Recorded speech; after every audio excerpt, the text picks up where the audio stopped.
नाज़रीन अस्सलाम वालेकुम। जेड न्यूज़ टीवी चैनल के ख़बरनामे में आपका इस्तक़बाल है। मैं सलमान ख़ान तफसीली ख़बरों से क़ब्ल सुर्ख़ियों पर नज़र डालते हैं।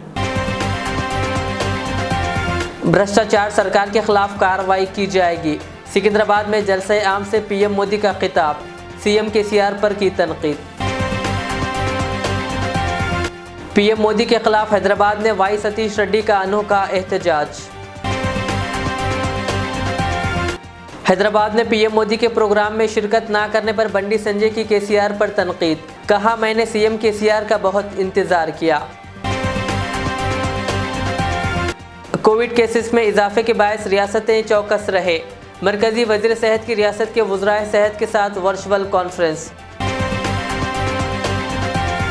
12 अप्रैल को एलबी स्टेडियम में सीएम केसीआर की दावत इफ्तार। किताबों से मुग़लों का चैप्टर हज़फ करके मुल्क में मुग़लों की तारीख को नहीं मिटाया जा सकता, अब्दुल्ला फारूक का बयान।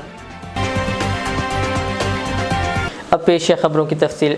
वज़ीर आज़म नरेंद्र मोदी ने तेलंगाना में 11,300 करोड़ रुपए के प्रोजेक्ट्स का इफ्तिताह किया और संग बुनियाद रखा। इस मौके पर वज़ीर आज़म ने सिकंदराबाद परेड ग्राउंड में जलसा आम से खिताब करते हुए केसीआर हुकूमत पर शदीद तनकीद की और कहा कि भ्रष्टाचार हुकूमत के ख़िलाफ़ कानूनी कार्रवाई की जाएगी। उन्होंने कहा कि केसीआर हुकूमत बौखलाहट का शिकार हो चुकी है।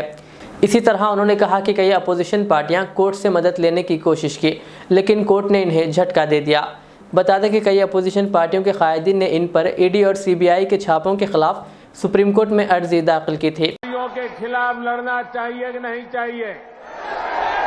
देश को भ्रष्टाचार से मुक्त करना चाहिए कि नहीं करना चाहिए? कितना ही बड़ा भ्रष्टाचारी हो, कानूनी कदम उठाने चाहिए कि नहीं उठाने चाहिए? भ्रष्टाचारियों के खिलाफ कानून को काम करने देना चाहिए कि नहीं करने देना चाहिए? और इसलिए ये लोग तिल मिलाए हुए हैं, बौखलाहट में कुछ भी किए जा रहे हैं। कुछ दिन पहले तो ऐसे कई राजनीतिक दल को अदालत में चले गए, कोर्ट के पास पहुंच गए थे कि हमें सुरक्षा दो। ये हमारे भ्रष्टाचार की किताबें कोई खोले नहीं, कोर्ट के पास गए। कोर्ट ने वहां भी उनको झटका दे दिया और क्या वापस भेज दिया। भाई और बहनों, जब सबका साथ, सबका विकास की भावना से काम होता है तो सच्चे अर्थों में लोकतंत्र मजबूत होता है।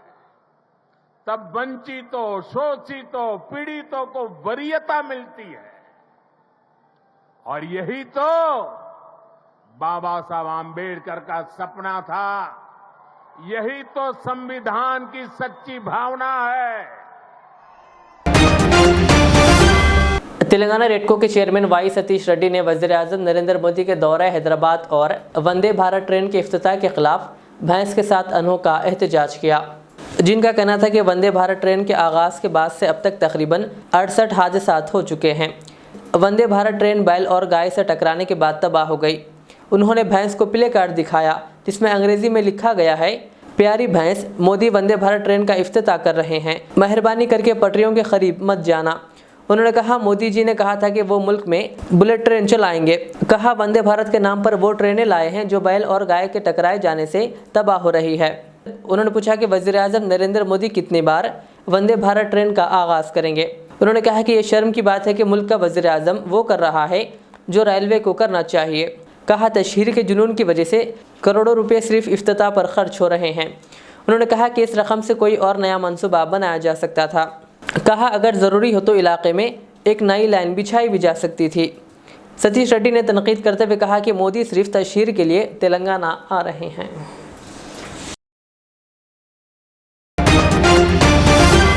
तेलंगाना के वज़ीर आला के चंद्रशेखर राव ने 12 अप्रैल को मुस्लिम तबके के एजाज़ में दावत इफ्तार का एहतमाम करने का ऐलान किया।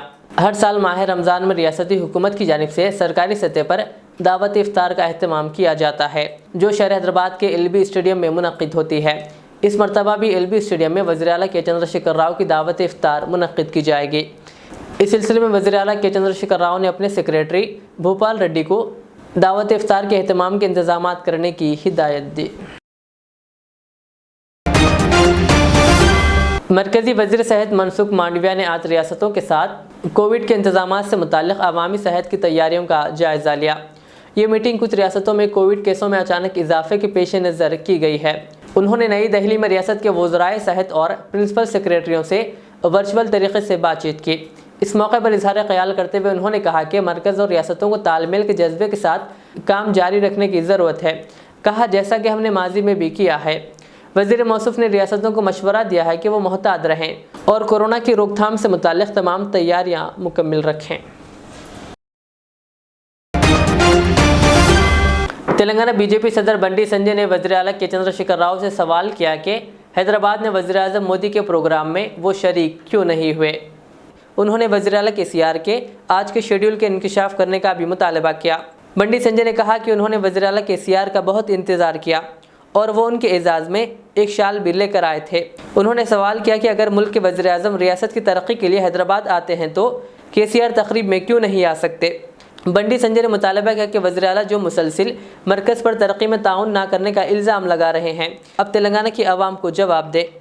उन्होंने कहा कि चंद्रशेखर राव रियासत की तरक्की नहीं चाहते। उन्होंने इल्ज़ाम लगाया कि मरकज़ रियासत की तरक्की के लिए पाबंद अहद है। कहा, लेकिन रियासती हुकूमत ताउन नहीं कर रही है। ముఖ్యమంత్రి గారికి చాలా కూడా రెడీ చేసిన ముఖ్యమంత్రి గారికి చాలా బిజీ ముఖ్యమంత్రి ఇవాళ తెలంగాణ సమాజం ఆలోచించాలి. ఒక దేశ ప్రధాని ఈ తెలంగాణ రాష్ట్ర అభివృద్ధి కోసం దాదాపు 11,360 కోట్ల రూపాయలతోని అభివృద్ధి కార్యక్రమాలను ప్రారంభించడానికి దేశ ప్రధాని తెలంగాణ రాష్ట్రానికి వస్తే ముఖ్యమంత్రికి ఏం పని బయటపెట్టు, నీ షెడ్యూల్ ఇవాళ నీ షెడ్యూల్ బయటపెట్టు. ఏం పనుంది నీకు ఇవాళ, ఏం పీకుడు పనుంది నీకు ఇవాళ. ప్రతిసారి కేంద్ర ప్రభుత్వాన్ని విమర్శిస్తావు నువ్వు. కేంద్రం సహకరిస్తలేదు, కేంద్రం అభివృద్ధి చేస్తలేదని విమర్శించే రాష్ట్ర ముఖ్యమంత్రి ఇవాళ తెలంగాణ సమాజానికి క్షమాపణ చెప్పాలి. నువ్వు తెలంగాణ సమాజానికి సమాధానం చెప్పాలి. నువ్వు ఎందుకు రాలేదు, దేనికోసం రాలేదు, మీకోసం వేడి చేస్తాం మేము. నువ్వు వస్తావు అనుకున్నాం, కానీ అభివృద్ధి నిరోధకంగా నువ్వు మారిన విషయాన్ని ఇలా తెలంగాణ సమాజం గుర్తించింది. అప్పటి నుంచి మొదటి నుంచి మోడీ గారు చెప్తున్నారు, ఎన్నికలు వేరు రాజకీయాలు వేరు. ఎన్నికల వరకు మాత్రమే రాజకీయాలు, ఎన్నికల తర్వాత అభివృద్ధి లక్ష్యంగా ప్రతి రాష్ట్ర ముఖ్యమంత్రి పనిచేయాలి, ప్రతి పౌరుడు పనిచేయాలని చెప్పన్నారు. నిన్న కూడా రాష్ట్ర ముఖ్యమంత్రిని రిక్వెస్ట్ చేసిన, రండి రాష్ట్ర ముఖ్యమంత్రి గారు, మీకోసం చైర్ వేస్తారు, మీకోసం షాల్వా రెడీ పెడతా, మీరు వస్తే దేశ ప్రధానితోనే సన్మానం చేస్తా, నేను కూడా మీకు సన్మానం చేస్తాను. क्रिकेट खेलते हुए नौजवान की दिल का दौरा पड़ने से मौत हो गई। ये अफसोसनाक वाक़या सिद्दीपेट ज़िले के हुसैनाबाद में पेश आया। 37 साल अंजा लड्डू नामी नौजवान कस्बे में जारी क्रिकेट टूर्नामेंट में हिस्सा लिया और बॉलिंग करते हुए इसे दिल का दौरा पड़ा। इसके साथ ही वो गिर पड़ा। ताहम फ़ौरन इसके साथियों ने CPR किया, लेकिन कोई फ़ायदा नहीं हुआ और इसकी मौत हो गई। नेशनल कॉन्फ्रेंस के सदर व साबिक़ वज़ीर आला डॉक्टर फ़ारूक अब्दुल्ला ने कहा कि किताबों से चैप्टर हज़फ करके मुल्क में मुग़लों की तारीख़ को नहीं मिटाया जा सकता। उनका कहना था कि शाहजहां, औरंगज़ेब, अकबर, बाबर, जहांगीर को कैसे भूल जाएं। फ़ारूक अब्दुल्ला ने कहा कि मुग़लों ने 800 बरसों तक हुकूमत की है। उन्होंने कहा, ताजमहल, लाल किला, फतेहपुर सिकरी को कैसे छुपाया जा सकता है। जो मुग़ल रिलेटेड सब्जेक्ट में था उनको निकाला जा रहा है, तो उसको कैसे देख रहे हैं सर? तारीख मिट नहीं सकती। आप कितना इसको किताबों से निकालेंगे, शाहजहां को कैसे भूल जाएंगे, औरंगजेब को कैसे भूल जाएंगे, अकबर को कैसे भूल जाएंगे, बाबर को कैसे भूल जाएंगे, हुमायूं को कैसे भूल जाएंगे, जहांगीर को कैसे भूल जाएंगे। 800 साल हुकूमत की है, कभी किसी हिंदू को खतरा नहीं लगा, किसी मुसलमान या सिख ईसाई को खतरा नहीं लगा। ये क्या है, ये क्या तमाशा है? जब ताजमहल दिखाएंगे तो क्या कहेंगे, किसने बनाया? वो कौन था और यहाँ दफन कौन है, क्या कहेंगे? अच्छा, फतेहपुर सीकरी जाएंगे जहाँ इनका पहला तख्त था, राज था, दिल्ली आने से पहले, उसके बारे में क्या कहेंगे? क्या छुपाएंगे? लाल किला है, उसको कैसे छुपाएंगे? हुमायूं का टॉम जिसको नेशनल नहीं इंटरनेशनल देखा जाता है, उसको कैसे छुपाएंगे? किस चीज को छुपाएंगे? ये अपने पैरों पे खुद कुल्हाड़ी मार रहे हैं। तारीख बदलेगी नहीं, तारीख है और तारीख रहेगी। हम नहीं रहेंगे, हिस्ट्री रहेगी। डॉक्टर साहब, आखिरी सवाल, अभी आपने अपने खिताब में जोर दिया इत्तेहाद इत्तेफाक पे।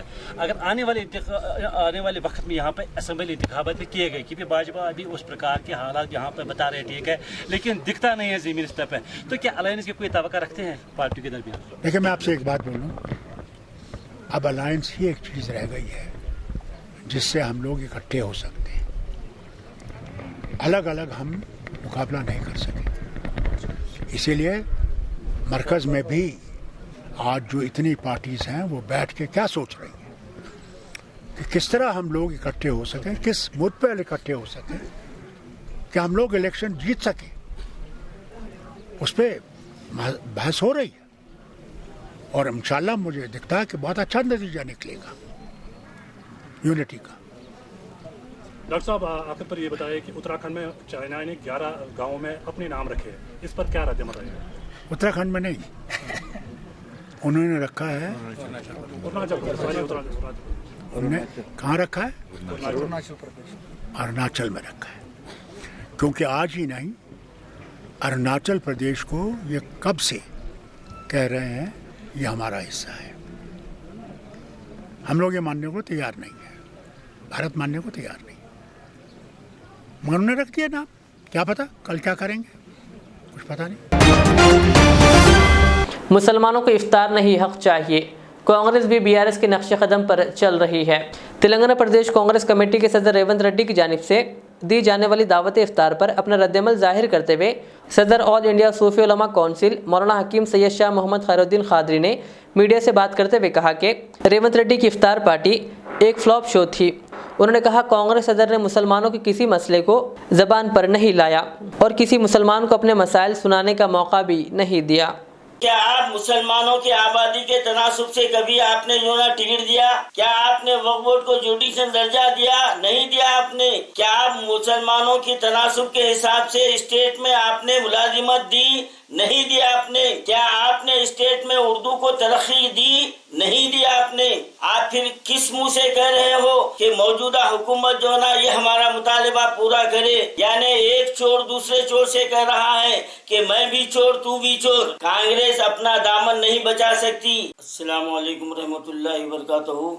मोअज़्ज़िज़ नाज़रीन किराम, कल यानी 7 अप्रैल को खुली कुतुब शाह स्टेडियम में कांग्रेस कमेटी के जो सदर हैं रेवंत रेड्डी साहब की तरफ से एक बड़ी दावत का एहतमाम किया गया और जिसमें शहर के कुछ मुअज़्ज़िज़ीन को भी मदऊ किया गया और पुराने शहर में इनकी ये दावत इफ्तार रखने का कई गोशों से खैर मकदम किया गया कि ये आज रेवंत रेड्डी साहब ठोस जो ना ऐलानात करेंगे, मुसलमानों के मसाइल पर रोशनी डालेंगे। लेकिन मायूसी हुई क्योंकि जब से रेवंत रेड्डी साहब ने सदर कांग्रेस का ओहदा संभाला है उस वक्त से ये देखते आ रहे हैं कि वो बीआरएस सरकार के नक्शे कदम पर हैं और कभी उनकी जबान पर मुसलमानों के मसाइल कभी भी नहीं आए और ना उन्होंने आवाज उठाया और ना हुकूमत से नुमाइंदगी की। ये बात साफ जाहिर है, जबकि मैं खुद उनसे 3 मरतबा मुलाकात किया और उनको याददाश्त पेश किया कि मुसलमानों के ये अहम मसाइल है, लेकिन उन्होंने कभी उसको संजीदगी से नहीं लिया। और कल भी जो दावत इफ्तार में वहाँ पर जितने लोग जमा थे ये तवक्को कर रहे थे कि रेवंत रेड्डी साहब मुसलमानों के कुछ मसाइल को उजागर करेंगे, लेकिन उन्होंने सिर्फ शुक्रिया अदा करने तक ही अपने आप को महदूद रखा। अलबत्ता दिल्ली से आए हुए इमरान प्रतापगढ़ी साहब ने 2 बातें उठाई। एक, हुकूमत तेलंगाना से 12% तहफ़्फ़ुज़ात का मुतालबा किया, जबकि वो खुद भी जानते हैं कि ये रियासती सरकार की बस में नहीं है और ये किसी तरह ये लागू होने वाला नहीं है, वो खुद भी जानते हैं। क्योंकि हाफिज़ मोहम्मद लईक खान सदर जमीयतुल उलमा हिंद निज़ामाबाद ने मुबल्लिग़ इस्लाम मौलाना कलीम सिद्दीकी की रिहाई की इत्तला पर कहा कि मिल्लत का दर्द रखने वाली शख्सियत मौलाना कलीम सिद्दीकी की ज़मानत से क़ल्बी सुकून हासिल हुआ, क्योंकि मौलाना कलीम सिद्दीकी को तवील अरसे से जेल में रखा गया है। उन्होंने कहा जिससे एक बेचैनी की कैफियत महसूस की जा रही थी। तब्दीली मजहब के इल्ज़ाम में उत्तर प्रदेश ATS ने मारूफ इस्लामी स्कॉलर मौलाना कलीम सिद्दीकी को सितंबर 2021 में बैरून ममालिक फंडिंग और मुबैना तब्दीली मजहब के इल्ज़ामात में गिरफ्तार किया था, जिसके खिलाफ मौलाना सीनियर वकील की खिदमत हासिल करते हुए इनकी रिहाई को यकीनी बनाया है। हाफिज़ लईक खान ने कहा कि निज़ामाबाद ज़िले के रहने वाले बेकसूर मुस्लिम नौजवान जो कि जेलों में कैद है की रिहाई के लिए उम्मत मुस्लिमा से खुसूसी दुआओं के एहतमाम की अपील की। हर साल की तरह इस साल भी आज बाद नमाज फजर कागज़ नगर माइनॉरिटी उर्दू घर में दारुल अंसार ट्रस्ट कागज़ नगर की जानिब से तकरीबन 120 बेवाओं, माजरों और गरीब मुस्तहिक अफराद में राशन किट्स और कुछ नकद रकम तकसीम की गई। इस मौके पर ट्रस्ट के जनरल सेक्रेटरी मुक़फ़्फ़म अहमद ने बताया कि दारुल अंसार की टीम ने कागज़ नगर के तमाम पसमानदा इलाकों का घर घर जाकर सर्वे किया और गरीब यतीम बेवाओं और माजूरीन की निशानदही करके एक लिस्ट तैयार की और आज इन अफराद में राशन किट्स और नकद रकम की तकसीम अमल में आई। इस मौके पर ट्रस्ट के जॉइंट सेक्रेटरी हाफिज़ रियाज, खजांची अब्दुल रहीम मलनास, नायब सदर अब्दुल्ला शाकिर, नायब सदर शाकिर और मेंबर्स अब्दुल मुकीम, तैयब बिन ईसा, फरहान और दीगर मेंबरान मौजूद थे। आखिर में सुर्खियों पर और एक बार नजर डालते हैं। भ्रष्टाचार सरकार के खिलाफ कार्रवाई की जाएगी। सिकंदराबाद में जलसे आम से PM मोदी का खिताब, CM KCR पर की तनकीद। PM मोदी के खिलाफ हैदराबाद में वाई सतीश रेड्डी का अनोखा एहतजाज। हैदराबाद में PM मोदी के प्रोग्राम में शिरकत ना करने पर बंडी संजय की KCR पर तनकीद, कहा मैंने CM KCR का बहुत इंतजार किया। कोविड केसेस में इजाफे के बायस रियासतें चौकस रहे, मरकजी वजीर सेहत की रियासत के वज़राए सेहत के साथ वर्चुअल कॉन्फ्रेंस। 12 अप्रैल को LB स्टेडियम में CM KCR की दावत इफ्तार। किताबों से मुग़लों का चैप्टर हज़फ करके मुल्क में मुग़लों की तारीख को नहीं मिटाया जा सकता, अब्दुल्ला फारूक का बयान। ये थी आज की दिन भर की हमारी खबरें। मुझे इजाज़त दीजिए। हमारे इज़्ज़त चैनल को यूट्यूब पर सब्सक्राइब, फेसबुक पर लाइक शेयर ज़रूर करें। अल्लाह हाफ़िज़।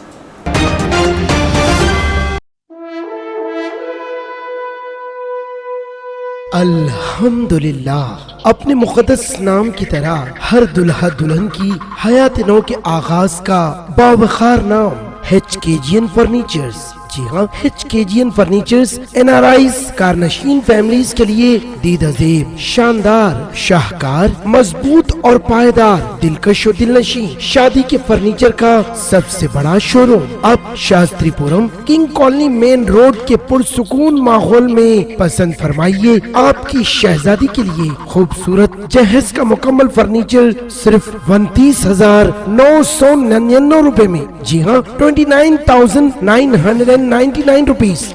जी हाँ, फख्र हिंदुस्तान सदर मोहतरम बैरिस्टर असदुद्दीन अवैसी साहब के मकान के बिल्कुल करीब आपका अपना HKGN फर्नीचर्स। 9618650827।